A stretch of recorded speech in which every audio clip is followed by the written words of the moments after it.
So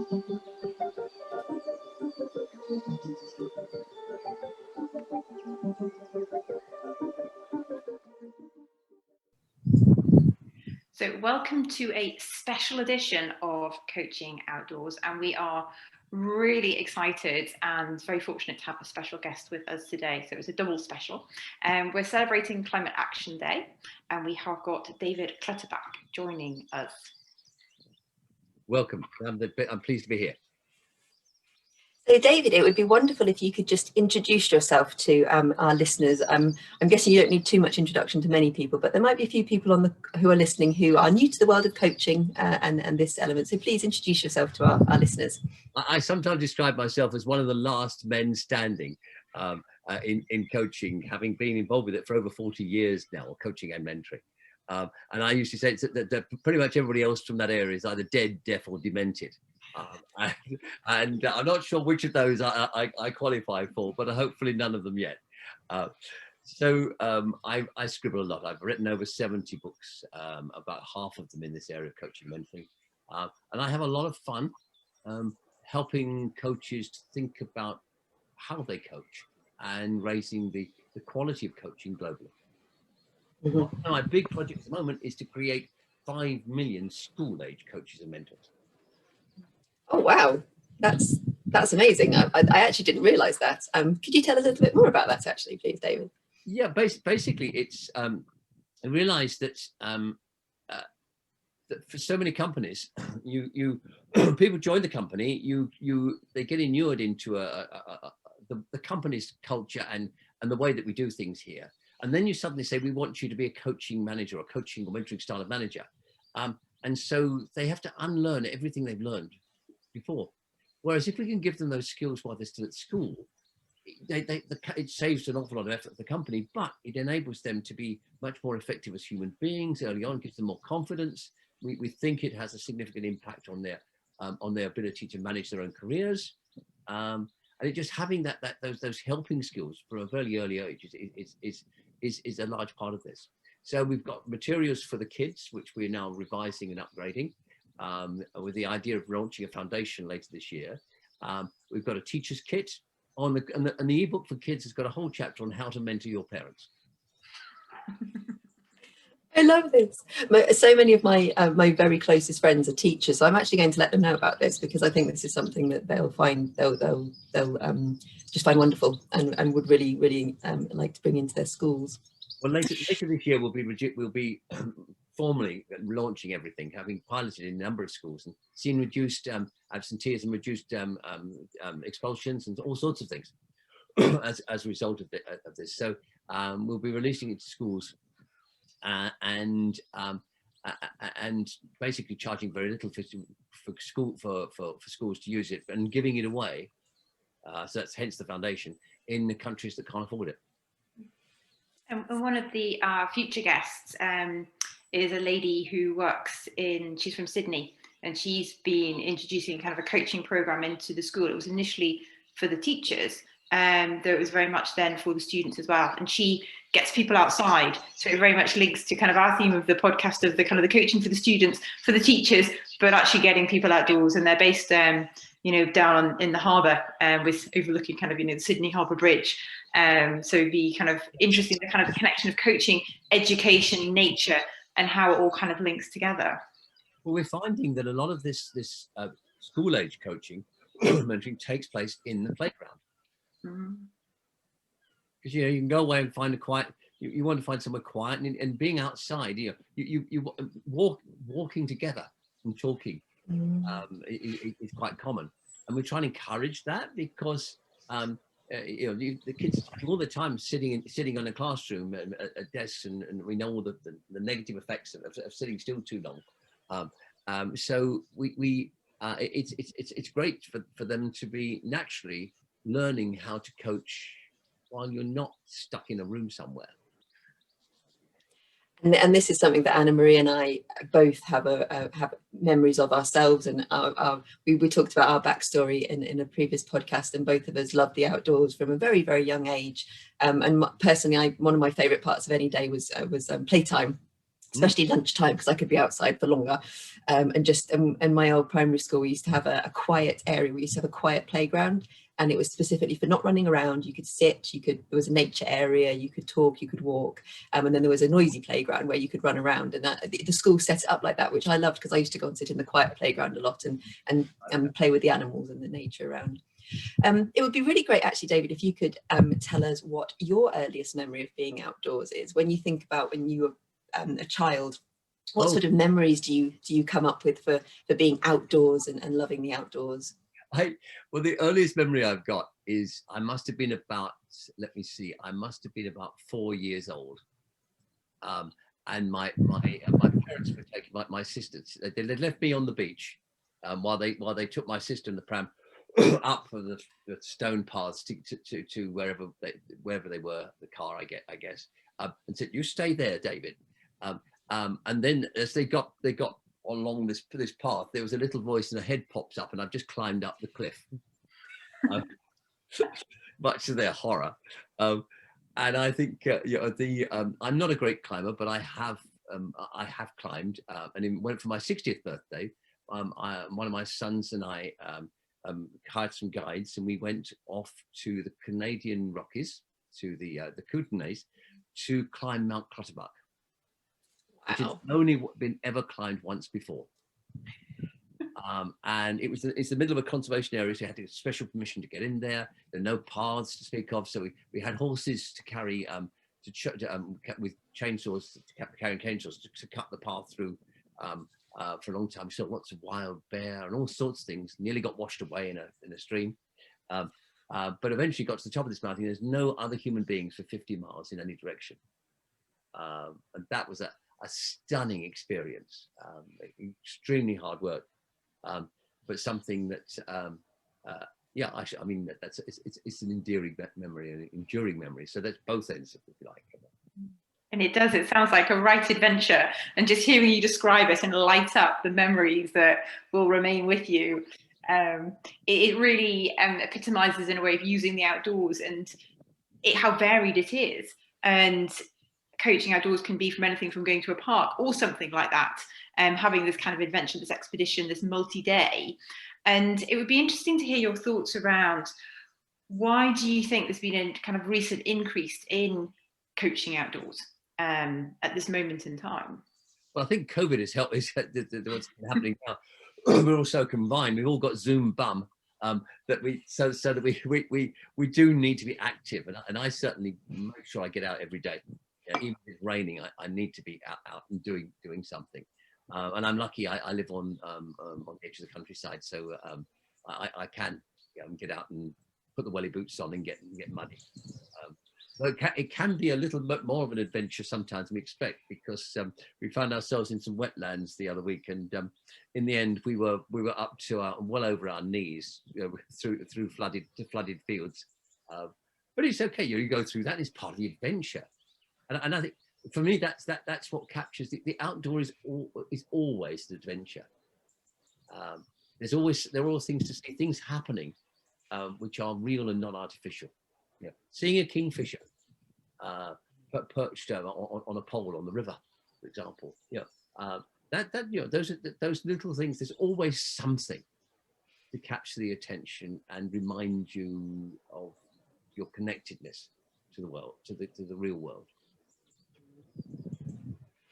And that nature connectedness element is so important, I think, to many people who take their coaching practice outdoors, the coach themselves, but also their clients. And even people who maybe don't realize they have an affinity to the outdoors start to have those experiences and have that connection with nature, whether it's a sight or a smell or a sound that they pick up on. What other benefits do you think that there are to being coached in the outdoors, sort of, versus the four walls of a room? I think there's something. One of my enduring memories is being on my own, trekking across the hills in the middle of Ireland,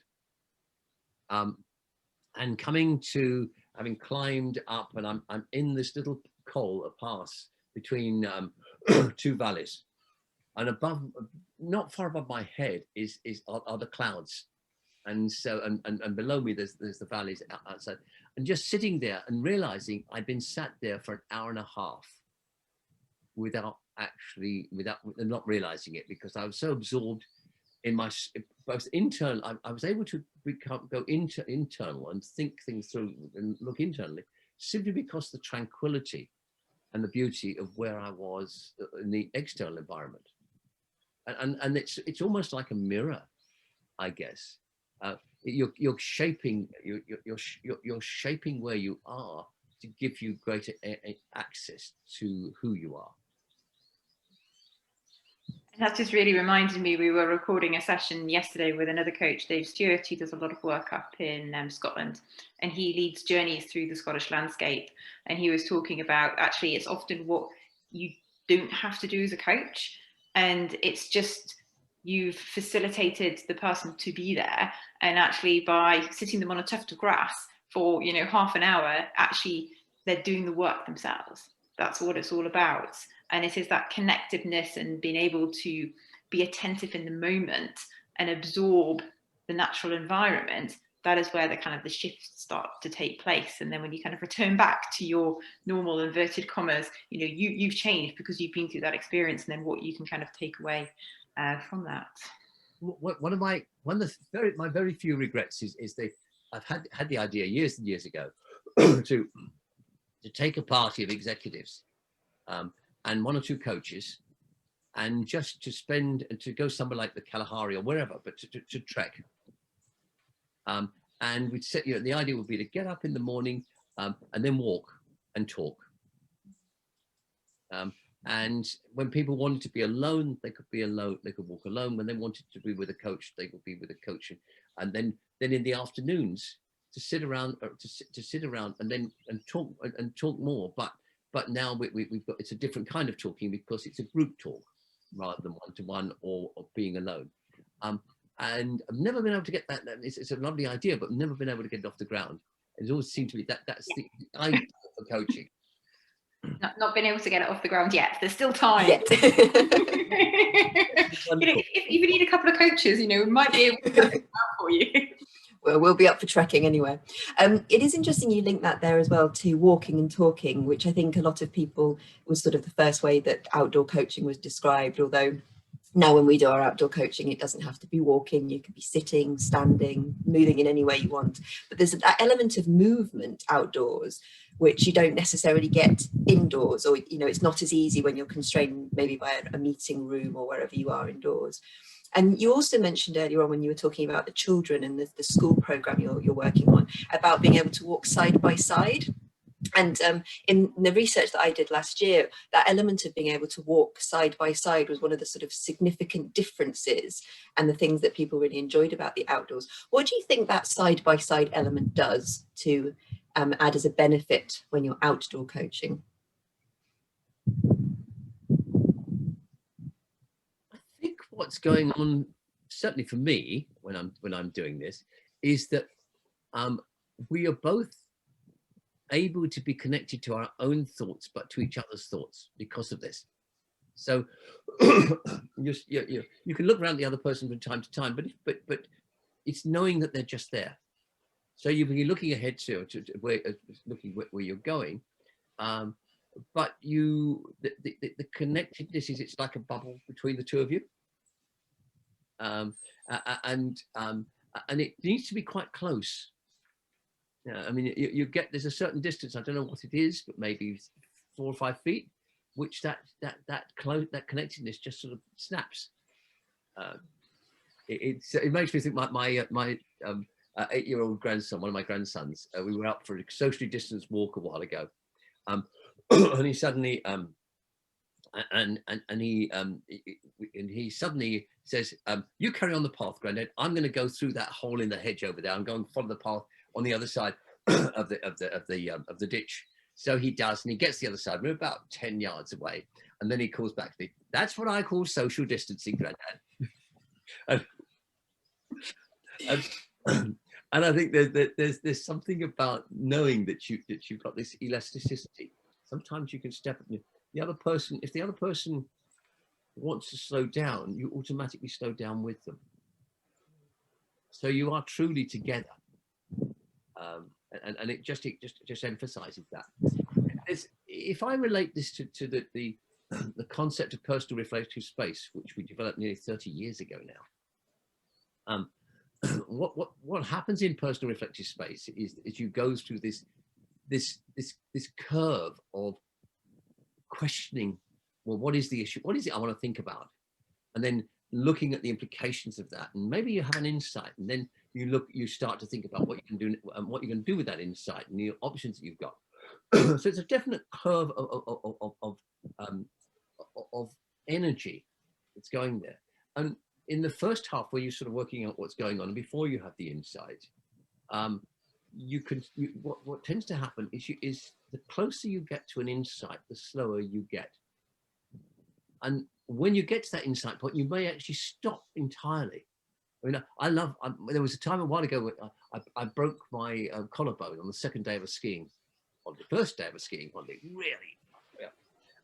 And it was a 2-week holiday, and I said, okay, well, I'm going to make use of this time. So I just walked in the snow, and I had a notepad, and every now and I just stopped and I just think and use the wonderful crisp snow and the difficulty of walking too, because it's not so easy in snow, to learn. But when I really had a great thought I wanted to capture, I'd already stopped before I said I must capture that. And then as we come out of this, we get the idea, we start thinking about things we could do with that idea and developing it, and we start to speed up again. And what I'm told by neuroscientists and others is that what's basically happening here is that as you get closer to insight, your brain is taking more and more sugar out of your blood. And eventually it's taking so much that it really slows you down completely. But as you then come out of this and you don't need so much sugar from your blood, that sugar can go back into your limbs and you start moving again. And we found this is the same whether you are swimming or jogging or walking, or any physical exercise, any repetitive physical exercise. You have this this curve of energy where where your pace varies according to the stage of your reflections. I absolutely love that. It's so reflective of the research I did last year, and exactly what people were saying. They couldn't necessarily put into words what you've described from a science perspective, but their experiences and their feelings of slowing down whilst they're thinking, and then they have that moment of realization, or they've had their reflective moments and then they speed up. And some of them called it either stomping or trudging, and then they'd get the burst of energy. And then they'd speed off up the hill that they were walking to get to the top, to crest at the top, or whatever it might be. And it's just stunning listening to how you describe it there as well, with that personal reflective style is exactly how it was described to me by the people I spoke to. So it's wonderful to hear that, and from your experiences as well, your own personal experience, and that's my personal experience with the outdoors too. So yes, it's a great reflection.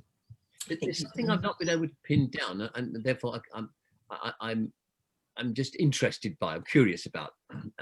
But it does appear, some of the time anyway, that when you're trying to get a breakthrough in your thinking, it often coincides with the terrain over which you're walking. So that if you come over the crest of a hill, for example, that moment may coincide with that sudden understanding of something. So the difference in the terrain that you suddenly experience may have an impact on you. Now, it's just something that I've experienced. Other people say they've experienced. I can't quantify it. I can't. It may not be a true phenomenon. It may be fanciful thinking, just recreating afterwards. But there probably is something there about the terrain itself influencing where you are in your thinking pattern. And just from personal experience working with clients, I can really link to that.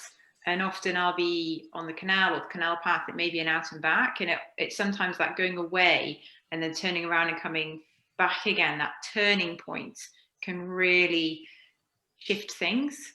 Or if I've been out in the woods and there's then an opening, just this change in the light and the feeling more of expansiveness, things can then kind of shift and change.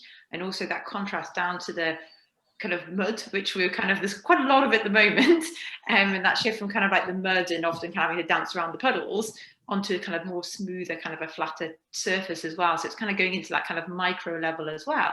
And it's almost at what level of consciously, unconsciously are you processing it, picking it up, and that's encouraging your thoughts to form. And again, you know, as you say, it's kind of it's quite very intangible. It's a lot of what we're kind of like sensing intuitively, and whether we're open and receptive to that, and how that then is formulated to our thoughts. And animals can actually trigger this as well, I've found. So there'll be you suddenly see a deer in not far away. I mean, they're never that close to you, but you know, there'll be a couple of 100 yards away, and the deer, and you suddenly sense that this deer is watching you, and you'll watch that deer, and it's almost as though you're having a conversation between you. And again, it sort of shakes you out of your current thinking mode and creates different associations in the mind, which can release all sorts of other thinking. And you know, it's you know, it's almost if you do have a real conversation with them, you know. So you know, kind of what you're looking at then, you know, what do you see when you, and so forth. You're absolutely right, David, and you mentioned before we actually started recording today, you asked about the scene behind me, and I had an experience like that with a whale, and I've never actually seen a whale in the wild before, and I had a really terrible migraine one day, and I was supposed to do some work, and I just couldn't get myself going for the day. Just happened to look out the window, and there was a whale jumping and breaching and tail slapping in the Kyles of Butte behind me, and I was so shocked by it and in such awe of what I was seeing. I rushed outside with my binoculars and my camera, and she played out there for about half an hour, and I got some stunning photos, and my migraine was gone, and I came back inside, and I had one of the most creative days of my life, I think, from a work perspective. I wrote a couple of blogs and a blog about the whale, and it was amazing, just that connection with a wild animal that I was just, and a wild animal I've always wanted to see, and not expecting to see one out of my kitchen window.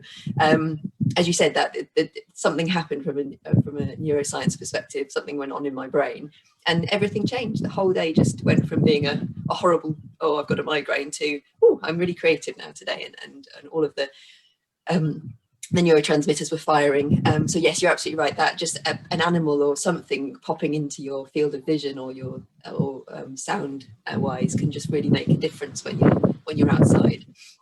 And just your memory of, or your thought about the deer then just reminded me of this encounter with a whale. It was amazing. Of course, if people live in cities, it's much more difficult. I know there are parks and places to go to, but even so, you can. It's been interesting during lockdown. I thought I knew my local environment pretty well, but I found all sorts of alleyways and paths that didn't know existed before, simply because I've been out looking for different routes. So I think we can still, even in an urban environment. And I was deeply impressed by Facebook some years ago at their headquarters in California, taking me up onto the roof gardens they've created, the enormous, typical modern buildings, but the roofs of them all have been turned into, some of them, been turned into beautiful gardens. And so any time of the day when somebody just needs to go and reconnect, they can leave behind the internal, quite stark architecture and just go for a walk along the plants. That I thought was a pretty clever idea. And just kind of pulling on this, I mean, clearly we're recording this interview as a special edition for the Climate Coaching Action Day.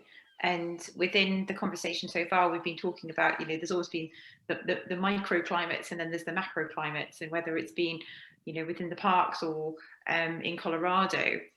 What if coaches were looking to kind of develop their practice and really kind of integrate the outdoors and the climate and into their practice, what would you recommend for them to do? I think there are two separate things here. It's one, what can we do as coaches and as human beings to support climate change? The other is how do we actually bring the outdoors into our practice. And while they're connected, I think they are broadly, for most people, two separate things. So what can we do as coaches? One of the things which I've been trying to get the coaching bodies to agree to, and I think it will happen before too long, is to make it routine to charge clients. If you have to travel to a client, then you have to then you charge them a fee, which is basically a carbon set-off fee, which can go into a fund for planting trees or whatever. But it's such an obvious thing to do, and I think most, if clients have the option of saying no, well, that's one thing, you know. But it's one simple thing that we can do. Now that we have so much used to Zoom. We'd already made the decision 2 or 3 years ago to move increasingly everything that we do onto Zoom, or as much as we could. So that was the COVID crisis really didn't affect us very much, because it just stopped the travel that we had planned. But you know, we were able to move very quickly because we were already doing this. And I think moving to increasingly Zoom-based or whatever technology you want to use, but to computer-based virtual coaching, it's got to be the majority of coaching that happens now. When it comes to training and stuff, even the same applies. But some kinds of training need you need to have for greatest effectiveness. You need to have somebody there. You need to be in the room for certain experiential training. And I think the more we're getting to more advanced levels of team coaching, for example, that's a big challenge. So simple little things like I used to drive to places that I haven't actually driven to a client for a very long time. We go by train if we can, and then air travel is the biggest one. So what we're planning for next year is to try and put instead of doing lots of small trips, I say small trip, but long distance trips, and doing one after the other, building up the air miles, is to say, well, no, actually, people are going to have to fit in with us instead. So to do them in one big chunk, so they're not going to the Far East 6 times a year, going there once, and making everything else happen. So it's thinking about the organisation of the way of how we plan the coaching, how we plan our business. Basically, I still feel guilty because I know that I've still got a carbon footprint. Maybe not this year, but certainly, but generally speaking, there will still be a carbon footprint there. So how do we find ways to offset that and do other things? And a lot of that is by enabling things that would have happened by delivering materials or training or whatever to be done in the country by myself or somebody else, to be done by people who live there. So transferring the technology and the know-how to say, well, actually, no, we can do this in a different way. So it's rethinking the way that we make our practice. I think I've still got a long way to go in that context, and I'm seeking help from others in order to make that happen. But we can all work, but we can all give each other ideas. We can support each other in doing this. So at an individual coach level, yes, we can start thinking about these things. Yes, we can start. We can change a lot of the basic practices we've had, and none of that is that difficult. But getting people to get into the outdoors, that's a more difficult one. Not because I think that the coaches are necessarily unwilling to do it, but I think it's largely because clients aren't used to doing it. But when we think about where do we meet our clients, you know, it's usually in their office, or you might rent an office in town and go there.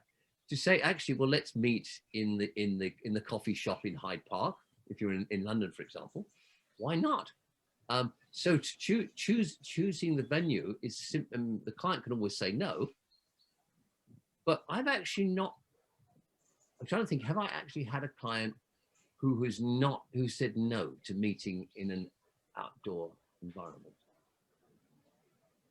No.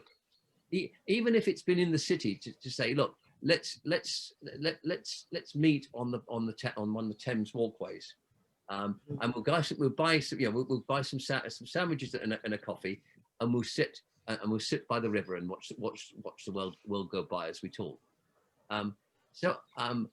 It's so much healthier than going back into their office and the artificial air conditioning. So I sense that we're all struggling to get this right.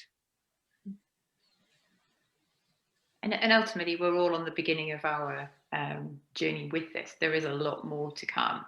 And I very much work on the basis that if I'm encouraging my clients to be outdoors, then what association do they have with nature? How does it shift it, whether it's consciously or unconsciously? How then does it draw attention to, their part on our planet? And then how are their actions then impact climate change? So it's kind of, I liken it almost to the ripple effect, and just slowly, how does it kind of change things?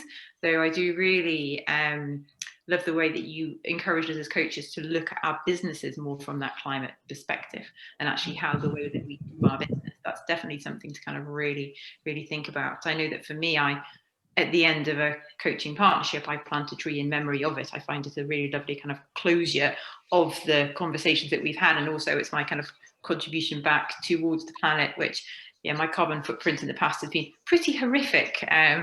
Jumping around the world, I won't lie. So I think we've all got a lot of thinking to do about how we kind of restructure our lives and work as we move out of COVID. There's another whole area here, and I first got drawn into this whole area about 20 years ago, with working with the UN climate change teams in not Uganda, in one of the African countries. And really Ghana it was and helping them to incorporate mentoring, so that the climate change specialists could be mentors to other people in the local communities and elsewhere. So building mentoring capability in the country. And we've since been, more recently, we had some approaches about the possibility of supporting pro bono a similar project in Liberia. I don't know if that's ever going to happen or not, but it was through. But I think there are all sorts of people out there who are active in climate change who could have a bigger impact if they had coaching skills. So we have to find them, because they probably won't know how to come and find us.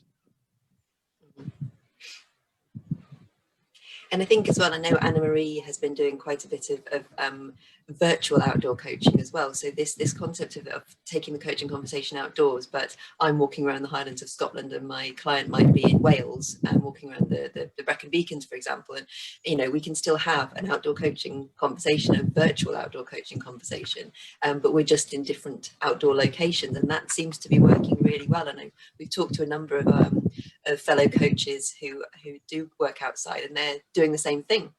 And that, going forward, from a climate perspective, as you were saying, we don't have to travel to each other one way or the other. We could still have a very meaningful coaching conversation outdoors, but in separate locations. And it seems to be working very well to do it that way as well. So again, it's about thinking about just creative ways of doing things differently, and trying to reduce our amount of travel in automobiles versus or other forms of transport versus on our feet, which I think is very important. Big technological challenge there. Well, the two technological challenges. One is you lose signal sometimes if you're out and about in low signal areas, and the other is that wind noise gets in the way and actually makes it difficult to hear sometimes. And I've not found any way around those, and maybe you have. No, within my practice, it's more a case of acknowledging them up front. And I know certain routes where the signal is stronger than others, having recce'd them. Though I did have one encounter with a dog the other time when I was wearing my wire earphones, and this dog came charging across the field at me, jumped up with 2 muddy paws and ripped the earphones out of my ears. So that was an interesting one to kind of explain to my client once I'd kind of spoken to the owner, got rid of the dog, dusted the mud, and spoke to my client and apologized. So that was a bit of a kind of a, okay, where were we kind of thing. Let's just summarize. So just starting to pull things together. I'm super conscious we've taken up your time. You've been so generous. Just to think if coaches did want to move into this field or kind of find out more about the climate change area as well, what resources would you recommend? I know you've written so many books, potentially a couple of them, and then some other resources as well. Well, I think there's the whole coaches for climate change movement, and they've started producing some articles, I think. The Global Supervisors Network, of course, is also deeply involved in this whole area, so trying to educate coaches more through the supervision process. I think we're still waiting for a really significant body of literature around this area. I think it's going to come. It's amazing the changes that have happened in people's sense of self and sense of connectedness to the world around them as a result of the COVID crisis. While we might go back to some way towards where we were, I can't believe we're going to go back all the way to where we were. Something has shifted, and hopefully it's for the good. And I would like to signpost our listeners as well to the chapter that you wrote in the Coach's Handbook, which we also wrote a chapter, as people might have known by now. But it is a wonderful chapter all about question asking and about the use of questions and allowing the client, to come up with their own questions rather than having to necessarily be the ones asking the questions all the time as coaches. So I would highly recommend to our listeners to read your chapter in the book along with some of the others as well. So David, you remind me of I can make a recommendation of a great book that I enjoyed, The Good Ancestor,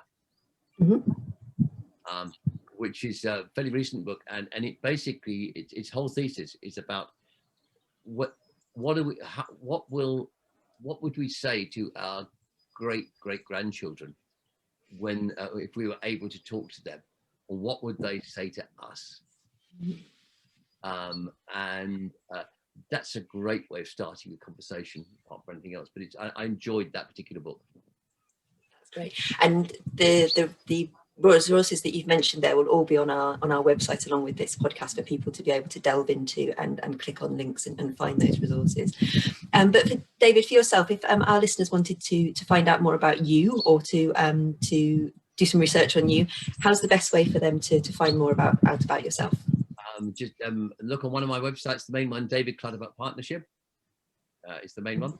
But just basically type in David Clutterbuck on Google, and it tends to throw up a few references. And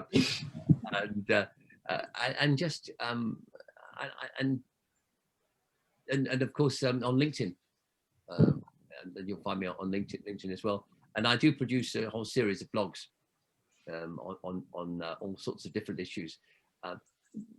Things that my recent one's been on the decolonization of coaching and the democratization of coaching, for example. So I like to raise the challenges, the things that maybe are uncomfortable to think about, but which actually are important for us to think about. And let's face it, this climate change whole issue is one where we are right to feel uncomfortable about it, and it's a good thing that we do. Absolutely. Well, thank you so much for your time today, David. We absolutely appreciate you coming on as a special guest for this special edition for Climate Coaching Action Day. There are more resources on Climate Coaching Action Day on the Coaching at Work website and also the Climate Coaching Alliance website as well. So there's lots of stuff going on today all over the world, all about raising this awareness and issue around climate coaching action and how, as coaches, we can ensure that we improve our footprint, and focus on our impact on the climate month. For our other podcasts, please visit our website, www.coaching-outdoors.com. That's coaching-outdoors.com, where all our other podcasts are being released as well. And once again, thank you so much, David. We really appreciate your time today. And hopefully, maybe we speak to you again in the future. On a nice walk in the countryside somewhere. You're welcome to come to Scotland. I always invite anyone to Scotland. You're welcome to come to Scotland anytime you like. Thank you very much. Thank you.